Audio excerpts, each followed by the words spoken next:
چند دور میدویم بچه ها؟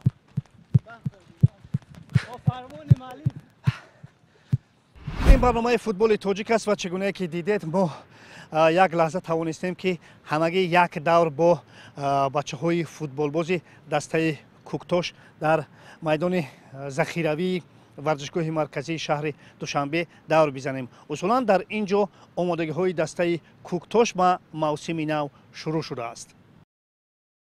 مشق از چی شروع میشن اصلا؟ من از یک چند دقیقه البته برای دویدن یک کمتر پوچورا آماده کنم برای مشقی که بعدی که با تو میشود یا که مشقی که کمتر چون بلندتر البته مشق پیش از همه برای کمتر بدن گرم کردن. چند دور میدوند بچه ها؟ فقط با وقت میدوند 10 دقیقه 12 دقیقه بعدا با مشقی جسمانی یا که اصلا بعد گرم کردن با مشقی که عموما برای فوتبال باز در کره که ما بعدا باید اجرا میکنیم.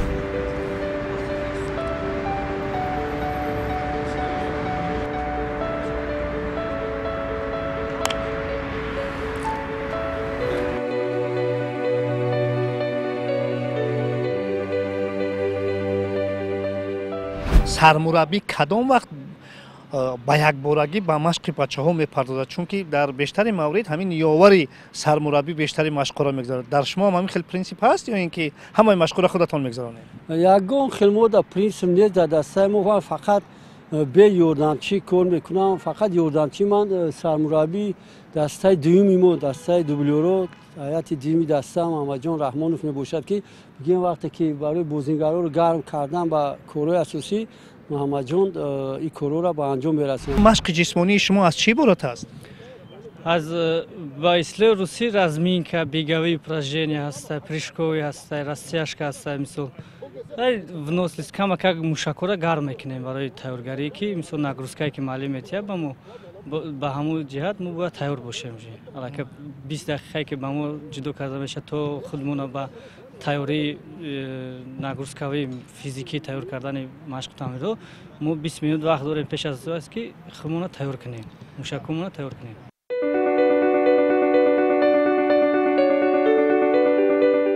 با گفته محمد جان حبیب‌اللهیف بدون یاور کار کردن خیلی مشکل است.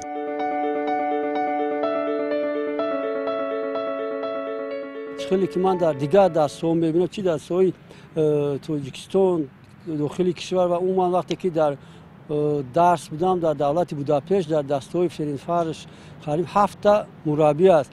سرمربی فقط وقتی که دسته‌ها دو تقسیم بشن بازی میکنن همونجا برآمده اگه تغییرات در بازی اگه تغییرات استانداردی باشد یا که اگه جوی واسکنی باشد سرمربی همونجا وای میشه.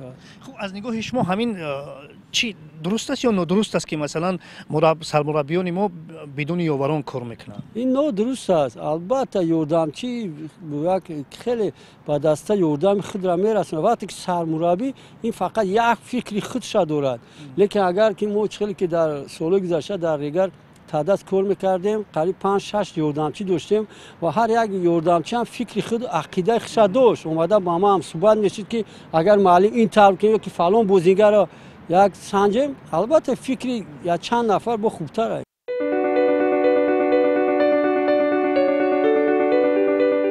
کوکتاش این موسم انقریب تمام هیئت دسته را نو کرده است و این هنوز آخری کار نیست.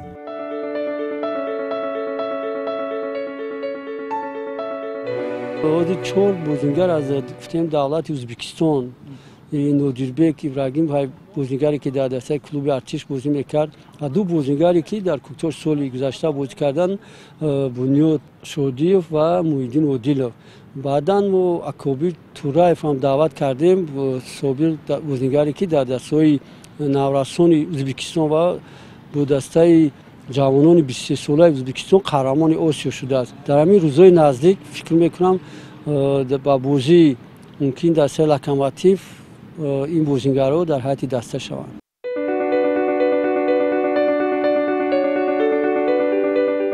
محمد جان رحمانوف میگوید بچه‌های نو اندک شرمگینند تا آنکه به فضای دسته وارد شده با بچه‌های خودی تبدیل نیابند.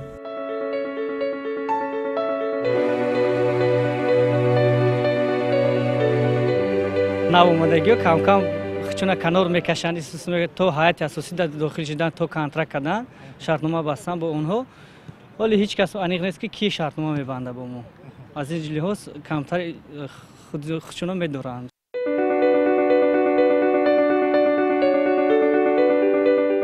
муҳаммадҷон ҳабибуллоев дар футболи тоҷик тахаллуси фергюсони тоҷик ё худ муаллимро дорост ва бозингарон низ ӯро бо муҳаббати хоса муаллим мегӯянд.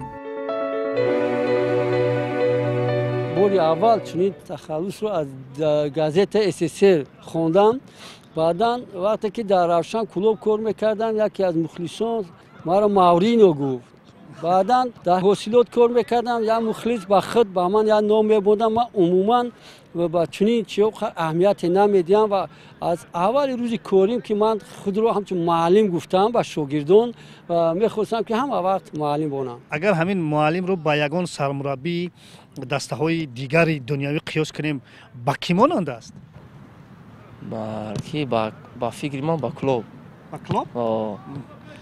аз рӯи хислатҳои инсониаш ё ки аз рӯи машқҳои медодааш? машқҳои медодааш ак Клопро ман намедонам, лекин ҳайсияти инсонияш ба Клоп хеле чӣ дорад, монандӣ дорад.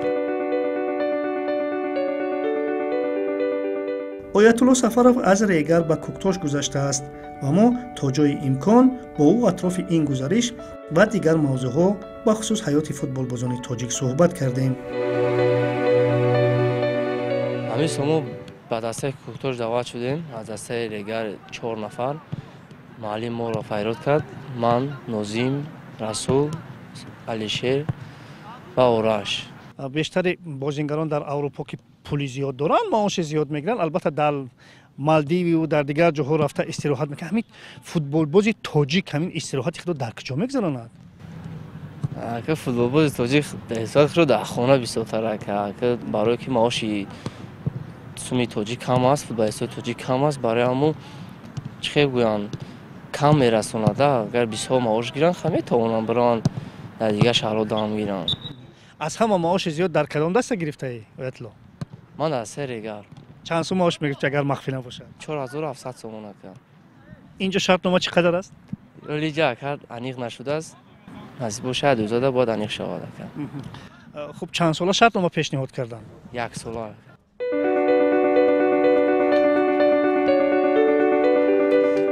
куктош низ дар ҷоми федератсияи футболи тоҷикистон ширкат дорад ва ба гуфти муҳаммадҷон ҳабибуллоев ин бозиҳо дар давраи омодагӣ хело кӯмак мекунанд.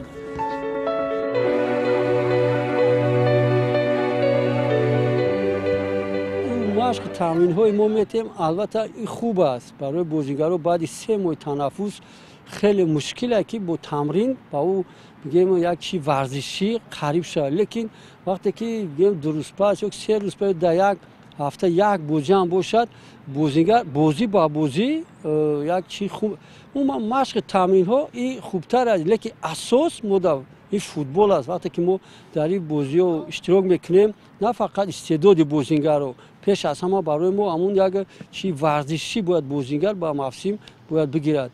бигем спортивни форма мегӯянд. оҳиста оҳиста албатта тамринҳо и куллан бозигарро бигем ба мавсим тайёр мекунад. дастгирӣ барои футболистҳо мешавад ки пеш аз мусобиқаҳо малака ва маҳорати хича эҳсос мекунад футболист ки мо тайёр мешавам то ҳамин вақт то марҳиларо ё не камбудии хича дар ҳамин мусобиқа ислоҳ мекунад. дар ҳамин мусобиқа ҳама тарафа футболистҳо камбудии хичона мисол чӣ хел ки набират кардест ҷиҳати ҷисмонӣ, чӣ хел хичона инкишоф ёфтест футболшон бозишон, ҳама тарафа хичона исбот мекунанд. ин ҳам мусобиқаи хеле хуб аст пеш аз мусобиқаҳои лигаи олӣ.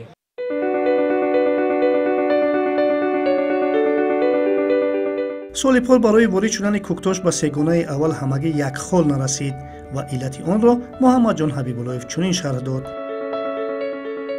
дар қисмати аввали чемпионат дастаи куктош хеле холҳоро аз даст дода буд, лекин дар давраи дуюми даври чемпионат мо ки ба даст омадем, аз 9 бозӣ як мағлубият доштем бо дастаи Локомотив ва умуман ӯ дастҳое ки бо мо бигем як конкурент буданд, мо ӯро ба ин дастҳо ғалаба кардем. фақат дуранг бо Истиқлол буд, ғалаба бо Хуҷанд, ғалаба бо дастаи клуби Артиш, умуман ғалаба бо Хатлон او دستایی که با ما عموما کنکوریتی اساسی حساب میافتند ما اون را با مغلوبیت دچار کردیم، لیکن دستایی که در زینه در تخانه بگیم جدول بودن ما دورنگ با استرافشان دورنگ با دوشنبه 83 مغلوب شدیم از دسته لوکوموتیو. علتش چی بود؟ عموما البته نبودن بازیگران در این بازی ما بازی با دسته بگیم دسته دوشنبه 83 یک دو بازیگر رو از دست داده بودیم و عموما هجوم کننده که امبی که دسته سرافشان اومد بود در بازی با دوشنبه 83 با فکر من از یادم خوب نیست برآمد نکرد. من گفتنی نیستم که همه در اینجا بگیم همین چیزو البته او نقشه که ما با بازی داشتیم همون نقشه هم ویران شد در بازی استرافشان که در دقیقه 3 دقیقه ما گل سر دادیم بعدا با اثری نه با بازی اومدن و با کمتر بازی رو تغییر دادن خیلی مشکل بود.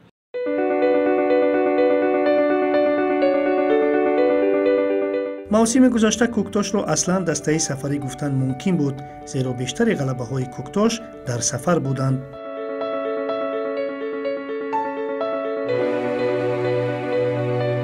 غلبایی که ما با دست آوردیم با دسته خوجان با دسته کلوب ارتش اینو غلبا در سفر بودن با ریگر تعداد من در میدان خود دورنگ که با استرافشان با دوشنبه و مغلوب شدیم از لوکوموتیو و فکر میکنم سال گذشته دسته ما دسته بود که در سفر بازی خوب شد. یعنی دسته سفری بود. بله. چگونه که سرمربی دسته کوکتاش محمد جان حبیبالله ابراز داشتن اصولا دسته کوکتاش مربی دروازه‌بان‌ها ندارد و آنها مستقلانه خودشان در اینجا مشق میکنند و من کوشش کردم که با آنها در این هیئت همراه شوم و حاضر در دروازه روشن صدیرов یکی از دروازه‌بان‌های دسته قرار دارد و حال حاضر ما باید یک جزئی مشق را اجرا کنیم. روشن از بالای این مانع میجهد و انا همون دروازه که میدانی که هست در اونجا باید توپ وارد نشود مطابق فرضیه. خوب من این ضربه رو اجرا میکنم میبینیم که تا کجا روشن دروازه‌بانی خوب هست یا نه. رفتیم. خوب روشن آماده ای؟ باز یک بار دیگر. باز یک بار دیگر. خوب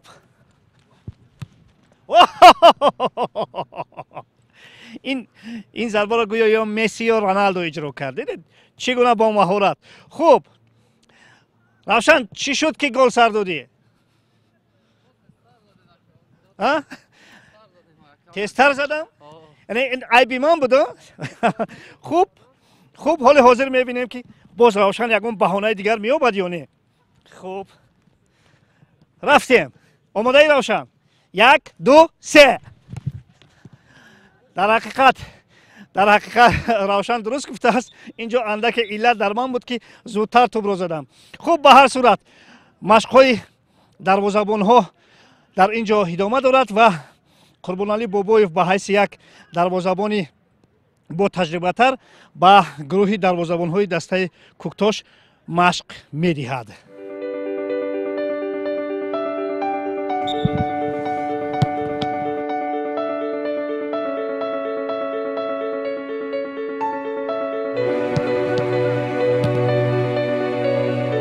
با گفتی حبیبالله برگشت روشن به لیگ عالی رقابت را در لیگ عالی مملکت خیلی شدید میکند. برآمدن دسته روشن و بسیار دستایی که با مانند استقلال، کوکتاش، خوجان که از سفر خلا رو به یگان عرق جبین نکده میگرفتن امسال چنین نمیشود. برای که با روشن غلبه کنی در سفر خیلی مثال مهنت زیاد در کار است. فکر میکنم در موسم امسال دسته روشن بسیاری دسته ها رو بار دیگر با مغلوبیت و ناچاری روبرو میکند. معلم بازی با روشن برای شما پرینسیپالی خواهد بود. به هر صورت یک وقتی هم در دسته روشن بازی میکردید و هم سرمربی روشن بودید. من هیچ وقت با دسته روشن همچون پرینسیپالی یک بازی پرینسیپالی گفتن نمیتونم. برای این دسته دوست داشته من است. دسته که من در این دسته بابویا همچون فوتبال بود همچون مربی شناخته شدم برای لیکن همچون متخصص که من امروز در دسته کوکتوش کار میکنم یا که در آینده بود در دیگر دسته بازی است و ما گفته نمیتونیم اگر که ماورینو خود پرتغالی است اگر با پورتو بازی کند بیاد که این همشهری و هموطنای ما است چنین در شخصیت البته مربی کسبی باید نباشد.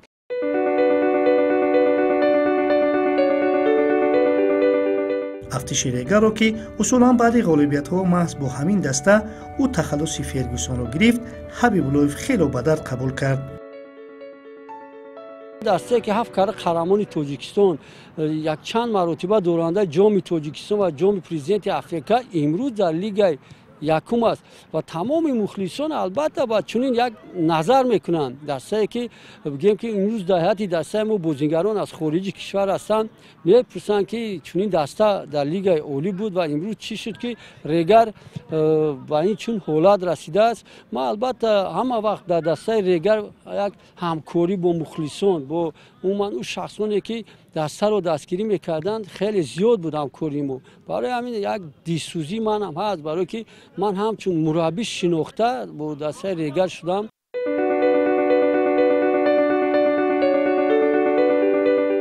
فیروز بابانظرов ختم کرده اکادمی فدراسیای فوتبال تاجیکستان بوده از بازیگران جوان دسته میباشد که هنوز در سنجش قرار دارد و از آن که او را چنین یک مربی شناخته مشق میدهد خیلی افتخار دارد. من فخر آرزو میکنم که در تای دست سرمربی دسته مهاجم حبیبالوف تمرین میکنم.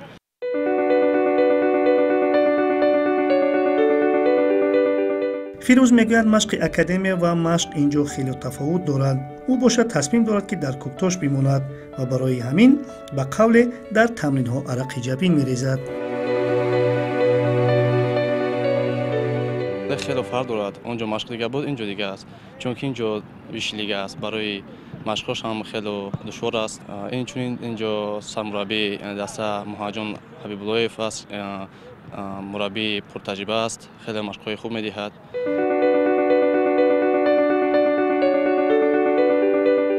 البته کوکتوش چون برنده جام فدراسیای فوتبال تاجیکستان با آهستگی به یکی از گرندهای فوتبال وطنی تبدیل می‌یابد و از اینجاست که خواسته رهبریت نیز موسم به موسم دیگر می‌شود یعنی بالا می‌رود. چنانچه می‌گویند اشتها در تگی دندان است و طلبات امسال پیش ستاد مربیان چنین است. مربی پیش از هم از روی نتیجه بها داده می شود و من همچون سرمربی دسته با روبرت دستم وعده دادیم که اگر ما با جام افریقا نبریم من از دسته می روم استعفا میدم. خوب دوستان عزیز ارجمند من آن جمله اصلی و اصولی که در اینجا محمد جان حبیبالوف گفتند اگر دسته کوکتوش با بازی‌های جام کنفدراسیای فوتبال آسیا این موسم راه نمی‌یابد پس معلم استعفا می‌دهد. ما و شما شاهد خواهیم بود اما ما با معلم و با کوکتوش البته برای کامیابی‌ها را خواهانیم و آرزوی آن را داریم که کوکتوش در بازی‌های جام کنفدراسیای فوتبال آسیا بازی کند و تاجیکستان ما را معرفی کند. در همین جا برنامه فوتبال تاجیک به انجام می‌رسد. پیروز و سربلند و موفق باشید.